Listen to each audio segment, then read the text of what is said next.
there was this event earlier this year where I guess 3 of the hostages got free, and they're waving white flags, shouting in Hebrew, and running towards the Israeli Defense Force that was on the ground, and they just got shot.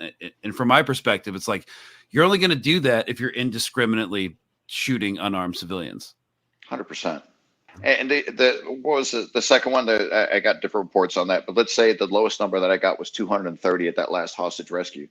Mm-hmm. And Yeah, and somehow, and I don't know what alternate universe they said, but one of the headlines in on the Times of Israel was saying it was a tremendous success. I don't see how is it even possible that if if one civilian dies, it's a catastrophic failure. For 200 and again, this is a lower number because I've heard all the way up to 274, but 200 plus, let's just say, and you consider that a success? I mean, people caught in a crossfire, 200 of them.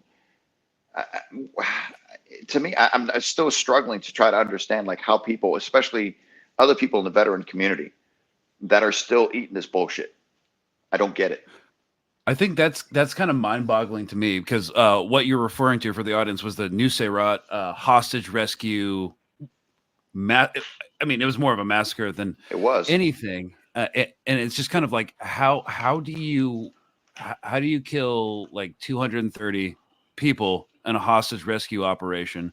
There's some word on the street that they may have lost 3 hostages, so there were like 7 hostages. I mean, we'll never know, but seems likely, especially when you're just indiscriminately slinging rounds, or can't be sure what happened, but it seems like they just started like dropping a bunch of ordnance on exfil, or like during the hostage rescue procedure. And I was trying to tell people like, okay, this is like a PR victory, because it's like they go from PR victory to PR victory. I was like, okay, this is great.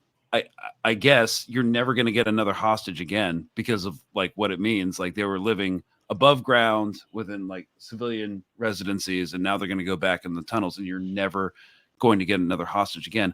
Also, when it comes to hostage rescue operations, that's like a last ditch effort, because like that when everything else fails, because the complexities and the danger of hostage rescue operations. But that's something they will never talk about. It's like there's no way to recover that many people through military action. It has to be through diplomacy. Like that's just the bottom line. But it's kind of mind-boggling to me that all these veterans, especially from like the JSOC community, who like should know this, just don't. There's like some thought termination that happens when it comes to like Israel. I'm not sure. Like, what are your thoughts about that? So the unit I was actually with was actually the Commanders in Extremis Force. So it's direct action, hostage rescue, counterinsurgency, and counterterrorism. Mm-hmm. And even as we trained, the standards that we kept, if you had one flyer with one shot that was on the paper, not on the target itself, you got removed off your team. Mm-hmm. And the second one, and you had to go from your A team to the B team. And if you get a second chance and that happens again on the B team, you're removed out of the company. Mm-hmm. So everything that you worked hard to get to, you're gone. That's it. And it is that precise. It's that surgical. It is the most complicated and complex operation that you can possibly do. And to start dropping JDAMs in the middle of it, I mean, it makes absolutely no sense. And to me, and then you have people like John Spencer, right? He's given his whole wording on it, and he's like, oh yeah, this is the most moral army, and John splits Spencer. John Spencer blocked me on X, and just so everybody knows, John Spencer is apparently. Well, I mean, he's a former U.S. infantry officer who now kind of is essentially like a guest lecturer at West Point, essentially. And he's taken paid trips to Israel. He's gone into the tunnel network with the IDF, and he's basically just a talking mouthpiece for the Israeli armed forces. But yeah, sorry, that's who John Spencer is. Yeah, sorry, continue. No, so, and the thing is that if you had a conversation, and I actually did have a conversation with one of the IDF, their version of SF, Mhm. and he was talking about the ratios. He was talking about, and I said, well, how did you get these numbers? I just straight out, how did you get these numbers? Did these numbers come from where? Because do you have people on the ground? You're taking satellite imaging. So if you take satellite imaging, okay, how are you going to distinguish between a militant and a civilian then? And how are you going to say, well, we only killed the militants? How? Because the kill radius for a JDAM is what, 165 feet? Depending on the GBU, yeah. Depending on it, but I'm trying to stay conservative. Okay. So 165 feet, just kill, not shrapnel, just kill zone. In that 165 feet, with the most densely populated area on the planet, and you're trying to say that you have an accurate count, you can distinguish between that, and nobody can answer this question. And so when you have these numbers that are coming out, and they're saying that, like, oh, no, this is not it, this is not it.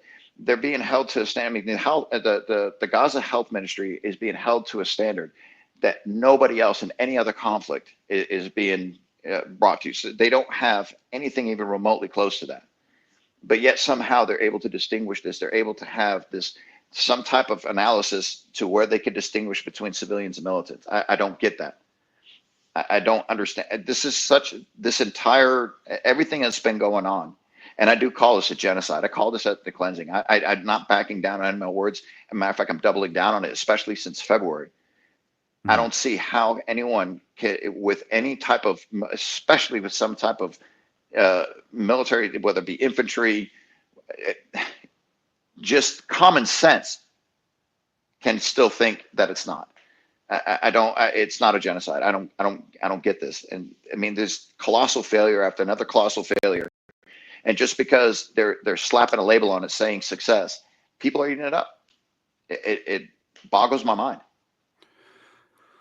Yeah, I guess it comes down to like baked in like cultural Islamophobia from the post 9/11 like wars, and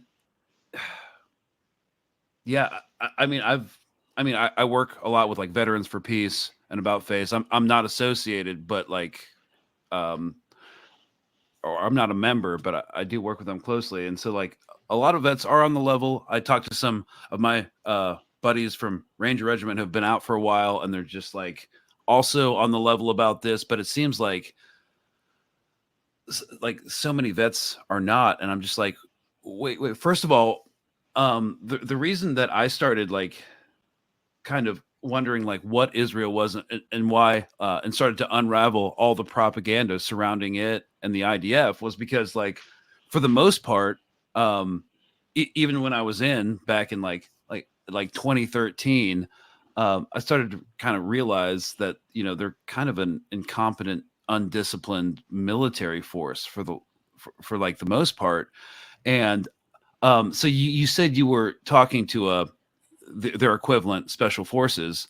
I just get the sense, and I've never actually directly worked with Israeli special operations or encountered anyone from that community, but it seems like for the most part they like kind of refuse to do special operations in some ways.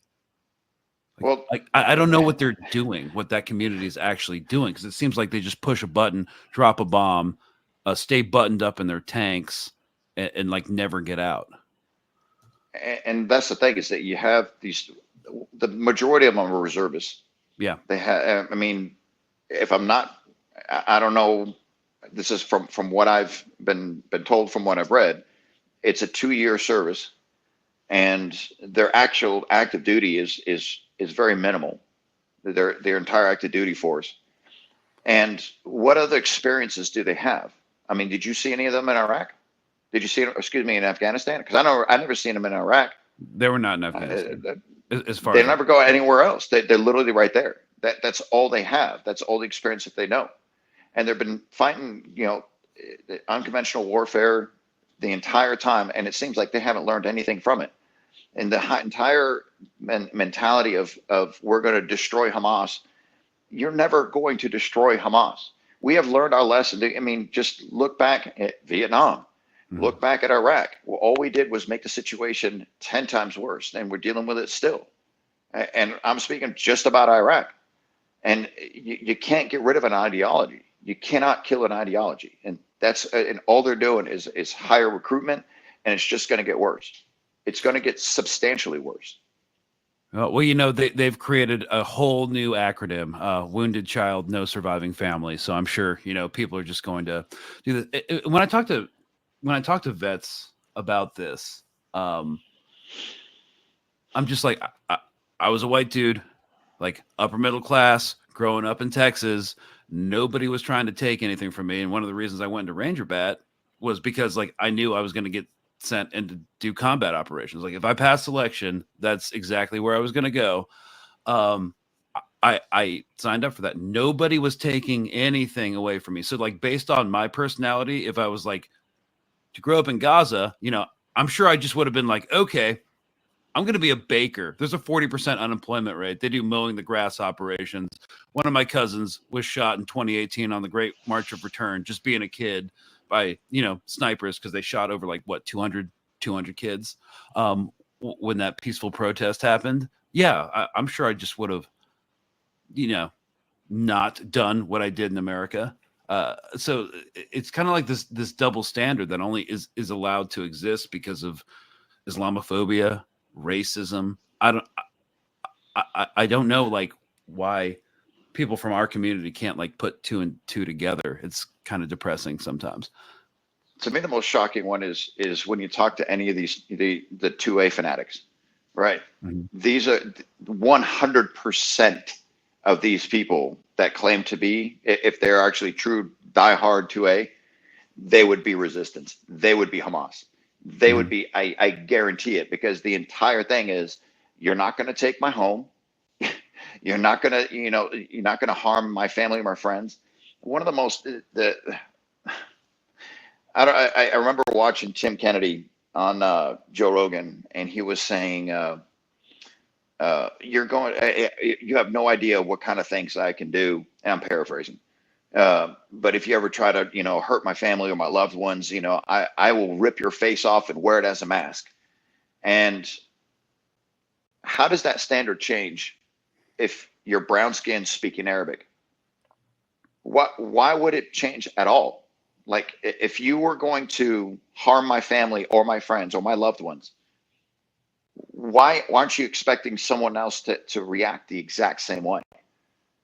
And this is the thing about me that I started kind of looking back on what I was doing. Even when I was in Iraq, I realized that then, like, I am not going to get shot. The guys to my left and right are not going to get shot.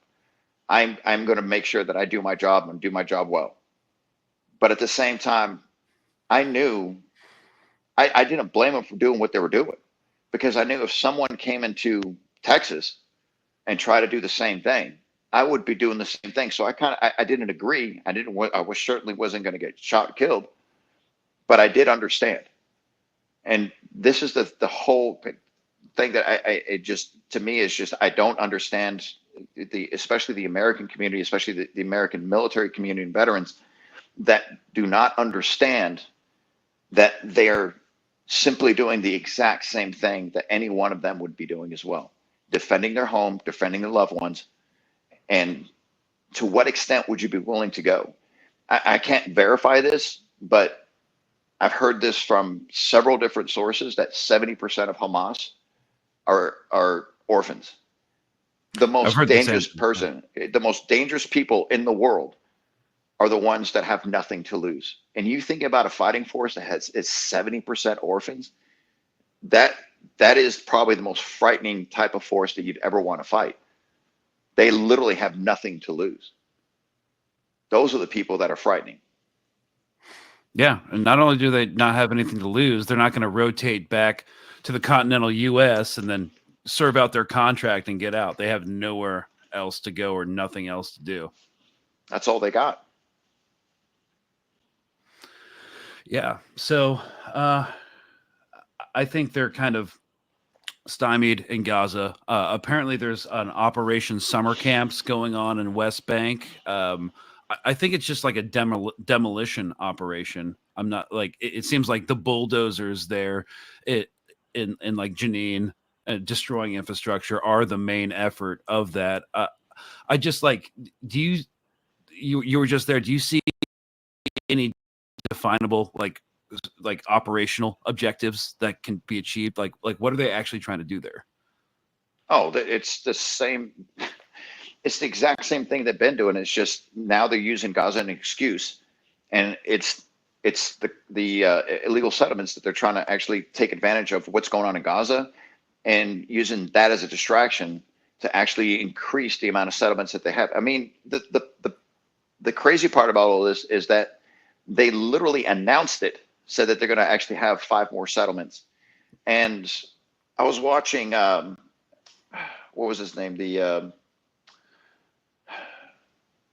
Not Blinken, but the guy that's doing the for the journalists, Oh, Matt the Miller, report, the Miller, Matt yeah. Miller, yes, the spokesman. He keeps saying it's just inconsistent with U.S. policies. It's inconsistent with this international law. Just call it what it is. It's illegal, and this is exactly what they're doing. They're demolishing everything. And if you look at it from an ethnic cleansing standpoint, it totally makes sense. All of this makes sense.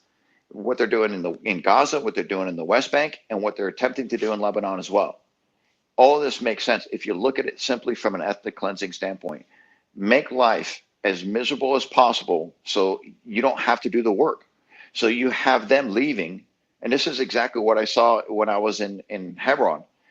And they will consistently harass, they will consistently humiliate, they will consistently, and there was, I think, 20, 21 or 22 people that were killed by IOF while I was there, Mm-hmm. in the outskirts of where I was at and in Jenin. I mean, 21 or 22 people that were killed. And this year, from the 1st of January 2023 to the 1st October 2023, was the highest amount of Palestinians that were killed by Israeli occupation forces in the last 20 something years. So this was, and people keep separating West Bank from Gaza. It's the same thing. It's not separate. It's not a separate thing. And so when you have, the people that are actually being killed in the West Bank, it's for the exact same purpose. It's still ethnic cleansing. It's still them trying to develop these settlements out in the West Bank, and they're encroaching little by little. And they've been doing this for 76 years. Some faster than others, some slower than other times, but they're still doing the exact same thing. It's the exact same plays out of the exact same playbook.